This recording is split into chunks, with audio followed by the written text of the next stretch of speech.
superiority.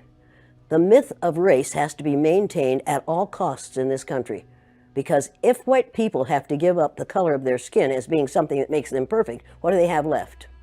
If we start teaching the truth about history, if we start teaching about Nile Valley contributions to civilization, it will totally change the way we conduct ourselves in the classroom. It will have to. Columbus didn't discover America. You can't discover a place where people are already living, but we celebrate that every October. It's a lie. We need to get over. We need to stop telling the myths and start telling the truth. Most people will say, I'm not racist. I'm not a racist. Why, some of my best friends are black. Right. Yeah, and then you say, name one. Or this one, I don't see color. And when some woman says to me, I don't see color, I say, I knew that. If you saw color, you wouldn't dye your hair that way. Or I say, if you saw color, you wouldn't wear that shirt with those pants. I believe that you don't see color.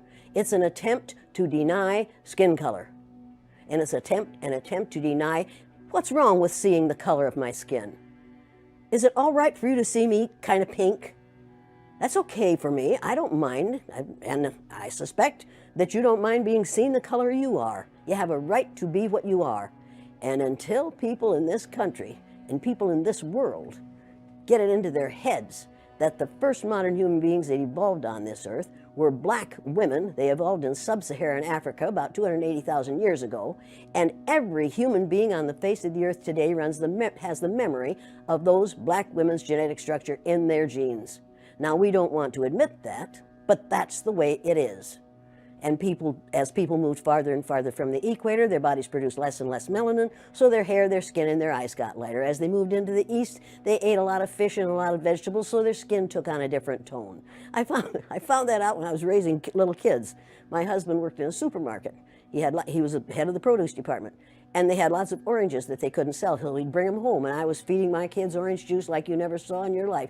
They began to have an orange cast to their skin. I thought they had a liver problem. So I took him to the doctor, and she said, what are you feeding these kids? I said, well, lots of orange juice. She said, stop it if you want them to stop being orange.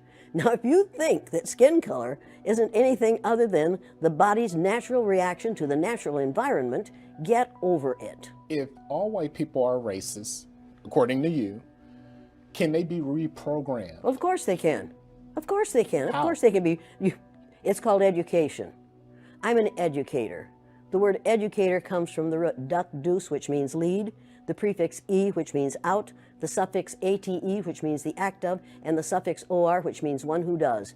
An educator is one who is engaged in the act of leading people out of ignorance. Now, I know you can change them. The second year I did the Blue-Eyed, Brown-Eyed exercise in my classroom, it was filmed by the Canadian Broadcasting Corporation. They gave me a copy of that film. I showed it to my father. My father was about 59 years old at the time. He's been a farmer all his life. He raised six kids, lost one, raised six. Watched that film as a 59-year-old man. When it was over, he stood up, and with tears in his eyes, he took his red handkerchief out of the back pocket of his overalls, his bib overalls, and said, I wish somebody had taught me that when I was 9 years old. Nobody had dare say to me, this doesn't work, this is too harsh, this isn't necessary, you can't teach an old dog new tricks because they're wrong. You can teach an old dog new tricks. You can teach people to give up the myth of racism. Somebody taught the Greeks to give up the myth that the sun was a god in a golden chariot that went across the sky every morning. They believed that for hundreds of years. We have believed the myth of 3 or 4 races, different races in this country, for long enough. There's no such thing as reverse racism. You can only be a racist if you have the power to institutionalize what you're doing to people who are different from you.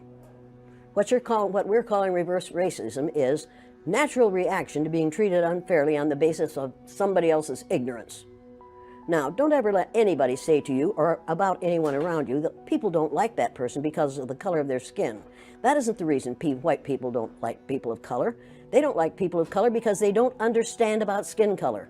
And they don't understand that we all are descendants of somebody who looked like your mother. You don't really want to get me started on this because I do want to get you started. I'm really angry about how we are miseducating the American mind. In your exercises, in order for them to see the light, or is there another way It's necessary to do what we do in offices and in the military and in schools and colleges and in hospitals and in community groups all the time. What we do is we become our parent ego.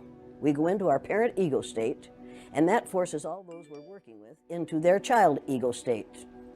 And if you watch